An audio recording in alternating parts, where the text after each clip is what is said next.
여러분들 안녕하세요. 제16회 의왕예술 한마당 생활문화 유튜브 채널 의왕 원정대를 촬영하게 되었습니다. 코로나19로 해서 비대면으로 또 찍게 돼서 여러분들을 뵈니 반갑기도 합니다. 저는 한국음악협회 의왕시 지부장 장명근이라고 합니다. 저는 또 오케스트라도 가지고 있습니다. 드림월드 필하모닉 오케스트라 상임지휘자 장명근입니다. 오늘 여러분들하고는 지휘자에 대해서 아니면 지휘법에 대해서 너무 어렵기도 하고 때로는 생소하기도 하고 아니면 너무 쉬울까? 이런 점을 우리가 알아보도록 하겠습니다. 그러면 먼저 지휘의 일반적인 개념이 이렇게 책에 좀 쓰여져 있는데 제가 좀 읽어드리겠습니다. 지휘란 2인 이상의 연주자에 의한 앙상블의 해석의 통일이나 자신의 해석을 부여하여 연주로 표현하는 작업을 말하고 그 작업의 담당자를 지휘자라고 하며 그 작업에 필요한 법칙 및 체계를 지휘법이라고 합니다. 지휘의 역사적인 개관을 잠깐 말씀드리겠습니다. 지휘자는 19세기 후반에 이르러서 처음으로 확고한 지위를 얻게 되었습니다. 오늘날에 와서 많은 합창곡과 관현악곡의 연주는 지휘자에 표현되는 것이었지만 그 전에는 18세기 이전에 있어서는 오늘날 같은 지휘자가 독립된 것이 아니라 콘서트 마스터, 악장의 의사랄지 시작하기 전에 활로서 흔들어서 시작을 알리고 끝을 내고 그렇게 되었으나 19세기 후반에 와서 독일의 작곡가이며 지휘자입니다. 한스 폰 빌로에 의해서 확고한 자리가 시작되었다고 볼 수 있습니다. 한스 폰 빌로는 베를린 필하모닉 오케스트라 일대 상임지휘자를 역임한 분입니다. 그래서 그럼 그 전에 베버라는 작곡가는 신종의 지휘봉을 가지고 지휘를 했다는 기록이 있고 오늘날 같이 악보를 보고 지휘봉을 들고 때로는 지휘봉을 들지 않고 지휘하는 것은 19세기 후반이라고 생각되어집니다. 그리고 지휘자는 성악가나 연주자는 성악가는 소리로서 악기 연주자는 자기 악기 소리를 내지만 지휘자는 몸동작으로 음악을 표현하게 됩니다. 그래서 어쩌면 지휘자는 더 많은 공부를 해야 됩니다. 지휘자의 자격에 대해서 간단하게 또 설명을 드릴게요. 지휘자는 이름으로 해서 화성학에도 때로는 피아노에도 이론에도 아니면 미학에도 다른 예술 분야나 여러 철학적인 부분도 정말 공부를 많이 해야 되는 그런 사람 중에 하나이죠. 그 다음에 지휘봉을 쓰는 것이 좋은지 아니면 지휘봉을 안 쓰는 것이 좋은지 사실 의견은 분분합니다만 정확한 답은 없습니다. 그래서 저는 지휘봉을 가지고 왔고 지휘봉을 또 여러분들에게 간단하게 또 설명을 드리겠습니다. 지휘봉에는 여러 가지 종류가 있으나 지금 여러분들이 보시는 것처럼 지휘봉은 이렇게 이쪽 부분을 핸들이라고 하고 이 부분을 샤프트라고 합니다. 그래서 이 핸들이 이렇게 나무로 되어 있는 것도 있는가 하면 이것처럼 코르크로 되어 있는 것도 있고 또 이 샤프트의 길이가 지금 이것은 좀 긴 것인데 이렇게 좀 짧은 것도 있습니다. 그래서 여러분들이 그럼 편리에 따라서 예를 들어서 지휘봉이 좀 짧은 것은 소규모 오케스트라나 합창단이나 이렇게 쓸 수 있고 긴 지휘봉은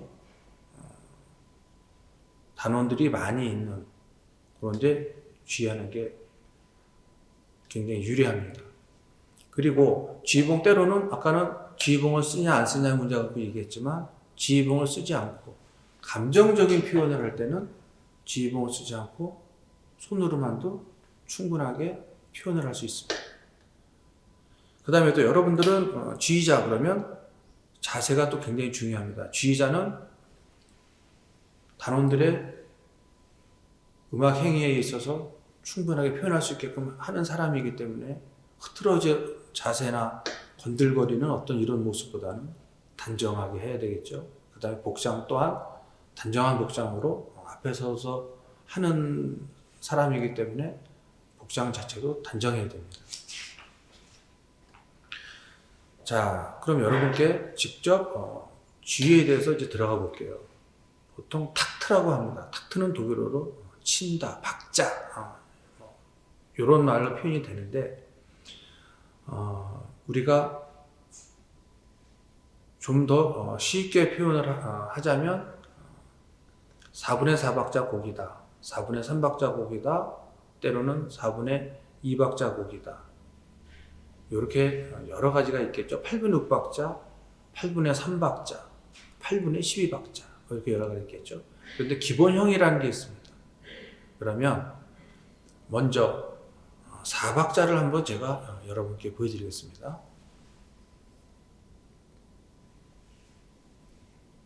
하나, 둘, 셋, 넷, 하나, 둘, 셋, 넷, 이런 형태가 되겠습니다. 그러면 중력 법칙에 의해서 위에서 아래로 내려온 다운일 경우에 강박자를 표현을 하고, 옆으로 크로스가 될 때는 중강박자를 표현합니다.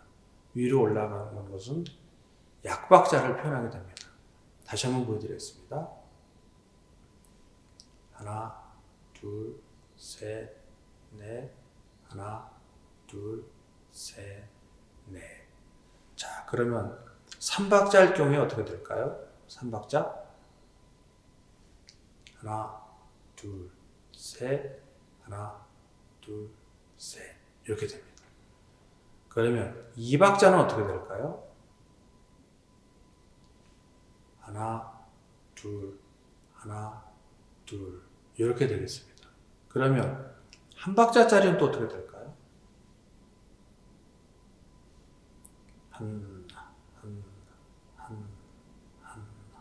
이렇게 적을 수 있습니다. 그러면 6박자는 어떻게 될까요? 6박자는 두 가지 형태가 있습니다. 하나는 독일식 스타일이 있고 또 하나는 이탈리아 스타일이 있습니다. 제가 독일식을 먼저 보여드릴게요. 독일은 하나, 둘, 셋, 넷, 다섯, 여섯. 하나, 둘, 셋, 넷, 다섯, 여섯. 이런 겁니다. 이태리식은 하나, 둘, 셋, 넷, 다섯, 여섯. 하나, 둘, 셋, 넷, 다섯, 여섯. 이렇게 되겠습니다. 그러면 제가 잠깐 일어서서 지휘자가 어떤 자세를 취하는지 잠깐 설명드리겠습니다. 양 발은 본인의 어깨 정도를 벌리시면 굉장히 좋습니다. 그 다음에 오른발이 됐든 왼발이 됐든 자기가 편한 발을 앞으로 살짝 내밉니다. 그리고 전체적으로 힘을 빼야 됩니다. 특히 어깨, 팔, 손목 이런 데 힘을 빼야 되고, 자세는 살짝 앞으로 구부리는 자세가 좋습니다.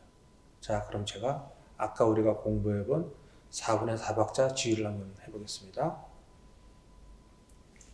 하나, 둘, 셋, 넷. 하나, 둘, 셋, 넷. 하나, 둘, 셋, 넷. 지휘자는 몸으로 표현하기 때문에 다양하게 똑같은 패턴으로 젓는 것이 아니라 곡에 따라서, 해석에 따라서 얼마든지 몸 동작이 바뀔 수 있습니다.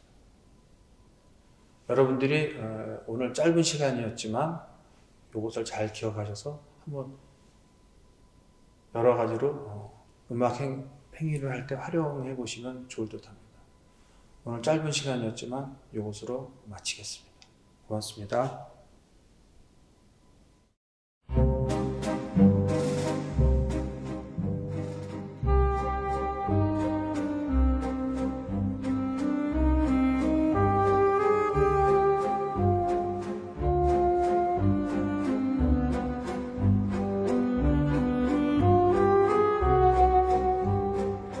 우리가 짧은 시간이었지만 여러분들과 지휘자가 어떻게 해야 되는지, 또 지휘는 어떻게 해야 되는지, 지휘봉은 어떤지 이런 것 제도로 여러 가지를 알아보았습니다.